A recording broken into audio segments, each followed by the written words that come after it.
Manchester United and Manchester City are the front runners to sign Elliot Anderson this summer. But with the World Cup only days away, it is currently the 7th of June and it's gone very quiet about him. Now, I say that Manchester City have recently had a bid rejected for Elliot Anderson.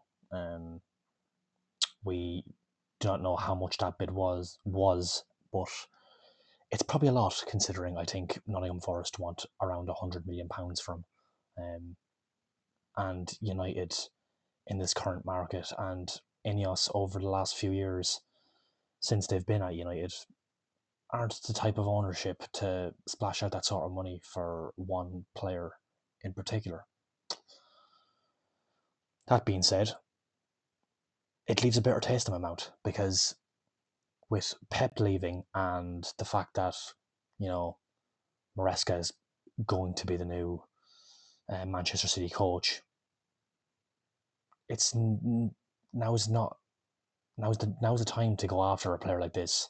In terms of City are at the most vulnerable, and with the 115 charges looming, I think every football fan that isn't a Man City fan has been saying that there's just asterisks over Man City at this moment in time, and it's not going away. It has to be one of the most ridiculous and longest pieces of fraudulence, in football I have ever seen in my life.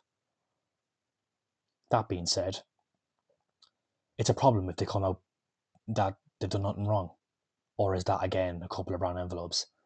I'm speculating, of course, but yeah, look, Manchester United have already signed Ederson. I've obviously done a short video on it, and it's good in terms of if it's the third signing, if it's a Ugarte replacement, let's just say. But if it's a Casemiro replacement, is what some journalists are saying at this moment in time, well then, yeah, we're in big trouble. Yeah, big trouble. Some people don't understand that we have to play twice a week for a few months at least, if we obviously don't qualify for the later rounds in the Champions League. And if we don't get at least another two midfielders in, players are going to get injured. And we literally don't have, like, Casemiro's gone. We don't have Casemiro next season. So, look, we need multiple midfield signings. Ederson is unlikely at this moment in time. But, look, we could be surprised. United have surprised us in the past. Obviously, that Euro deal a couple of years ago when Real Madrid were after him, never in my wildest dreams did I think United would be competing with, in my opinion, the biggest club in the world, which is Real Madrid, for a young player. And that's why I say, like, if Madrid comes in for any of our players, you literally can't say anything about it. For me, it's the biggest football club on this globe. Yeah, it'll be interesting to see over the next couple of weeks. I mean, I don't think anything's going to happen now for the month of June, considering the World Cup's on and Elliot Anderson is in the squad. But yeah, also Tonali, but again, Newcastle are reluctant to let him go. They've obviously let Gordon go for, again, another ridiculous signing that is, for about €70 million. I've reacted to that as well. So they're not going to be as reliant to let arguably their best player go. I mean, you could say Bruno Guimaraes is technically better, but now he would be a Casemiro replacement because he actually plays in the Casemiro role. But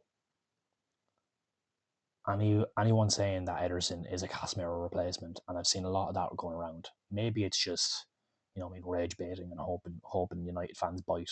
But if we only sign two midfielders this season and one of them isn't Tonali, Ederson, or sorry, Tonali, Chouameni, which I'll get onto in a minute, and Elliot Anderson, then I think the curtain's on the wall already for next season. And look, next season's going to be interesting. I didn't want Michael Carrick to get the job. I know many United fans did, considering the run he went on. And just it's a results based business. So look, we're obviously going to be happy as fans if our team keeps winning, but I look deeper into that, and we watch football with our eyes, and believe me, other than the Man City game and the Arsenal game, the two games straight after Amorim got the boot, where we've actually played decent football. Funnily enough, it was against the best two teams in the league. Um, we've been dreadful ever since. I mean, there was multiple articles published throughout the season that Carrick has given them time off here and there, and he's more lenient when it comes to training sessions and this kind of stuff. And I'm thinking to myself, yeah, well, shock. No wonder they're playing well. I mean, if you got time off work, would you perform better in terms of like this lad's great. This lad's my best pal, Not really a term like a type of manager you want to have in terms of you want someone with an actual CV, is what I'm trying to say. I'm trying to go the long way around it here, but you need a manager with a decent CV, not Middlesbrough. I mean, come on. I don't want to, use the stereotype, but we're Manchester United, Middlesbrough, and people saying this is another Ollie situation is completely right. I know people were saying, "Oh, it's not an Ollie situation. It's not Ollie. It's different."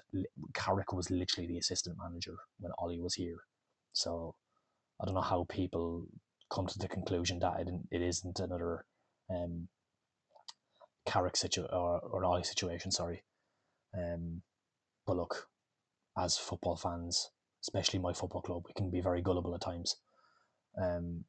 But yeah, it'll be interesting to see what happens in this transfer window. It needs to be a good one. I've seen Omar Barada say we're going to win the league in the next year or two. He is smoking something that I don't want to, because I don't know where he's got that from. Manchester United are going to be champions in the next 2 years. Yeah, I want whatever you're smoking, please give me some, because that sounds great.